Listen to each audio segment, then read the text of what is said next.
kehilangan trust masyarakat itu terjadi karena Karena perilaku daripada ya contoh seperti kemarin lah DPR kan. DPR itu kan perwakilan rakyat sebenarnya. Tapi sampai terjadi penjarahan kan masyarakat mengklaim bahwa lu berjoget-joget di atas penderitaan orang. Ini aja menjadi satu masalah. Masyarakat tuh nggak percaya, even joget itu kan sebenarnya bukan merefleksikan sebuah penghinaan. Gue boleh dong joget gitu. Masa sebagai wakil rakyat gue nggak boleh joget? Termasuk gue hadirin upacara di Istana Negara. Itu kan ada momen di mana kita dengerin lagu nasional, lalu kita celebrate.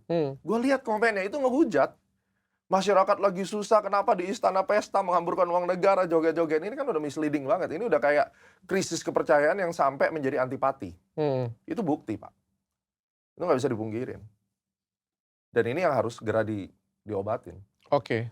Ini luka. Indonesia tuh lagi terluka. Hati masyarakat tuh terluka, dan itu tidak hanya dari kalangan menengah ke bawah. Menengah ke atas. Sama. Ragu-ragu untuk investasi. Ragu invest, hopeless, kabur aja dulu. Ketika muncul kabur aja dulu, malah keluar statement daripada Wamen kan waktu itu. Kabur aja lah sekalian segala macam. Itu kan melukai.